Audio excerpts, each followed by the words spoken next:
जय श्री कृष्ण। अनंत चित्र में आपका स्वागत है। हम यहाँ श्रीमद् भगवद गीता के श्लोकों में छिपे गहरे अर्थों को उजागर करते हैं। पिछली कड़ी में हमने देखा कि कैसे दुर्योधन अपनी सेना के महारथियों का वर्णन कर रहा था। उसका हर शब्द उसके अहंकार और गहरे भय को दर्शा रहा था। आज श्री कृष्ण हमें दृष्टि भेद का रहस्य समझाएंगे।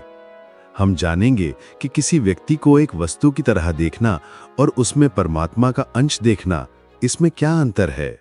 पार्थ, सुनो। केवल शब्दों को नहीं, उनके बीच के मौन को भी सुनो। तुम्हारा भ्राता फिर बोल रहा है। वो अन्य वीरों की बात कर रहा है। शक्ति का एक नामहीन, चेहरा विहीन सागर। वो उन्हें मनुष्य नहीं, उपकरण समझता है। अपने हाथ के शस्त्र, अपनी महत्वाकांक्षा की ढाल। देखो वो उन्हें किस दृष्टि से देख रहा है। एक संग्रह, एक संख्या, युद्ध के गणित में एक बड़ी गिनती। वो उनके कौशल, शस्त्रों में उनकी निपुणता की ओर संकेत करता है। उसके लिए यही उनका एकमात्र मूल्य है। उनके जीवन, उनकी श्वासें, उनका अतीत, उनका भविष्य, सब उस उद्देश्य के सामने गौण हैं जो उसने उनके लिए तय किया है। पार्थ, सबसे भयानक शब्द सेना या शस्त्रों के नहीं हैं। वे हैं मदर्थे, यानी मेरे लिए। इन दो शब्दों में अधर्म का एक पूरा ब्रह्मांड समाया हुआ है।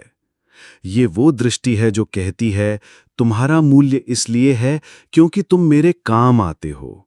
ये वो श्रृंखला है जो एक आत्मा को दूसरे के अहंकार से बांधती है, जो महिमा का वचन तो देती है, पर देती केवल बंधन है।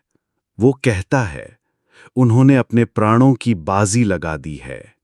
किंतु जीवन कोई सिक्का नहीं है जिसे भाग्य के खेल में दांव पर लगा दिया जाए।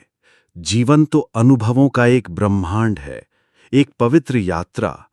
उसे केवल एक दांव समझना, यही परम अंधकार है। ये अहंकार की दृष्टि है अर्जुन। ये भोग करती है, अधिकार करती है।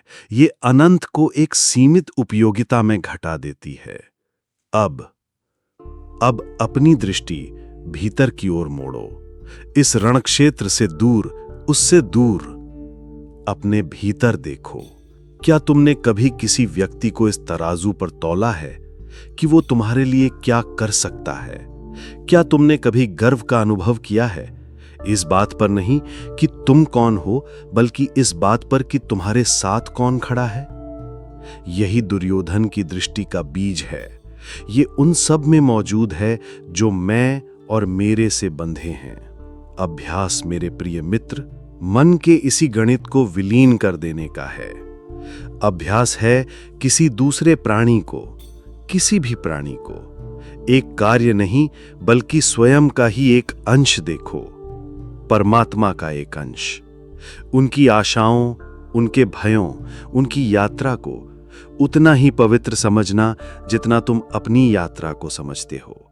यही यथार्थ दृष्टि का आरंभ है। और कौन्तेय, परम सत्य तो यह है कि उसकी गणनाएं अर्थहीन हैं।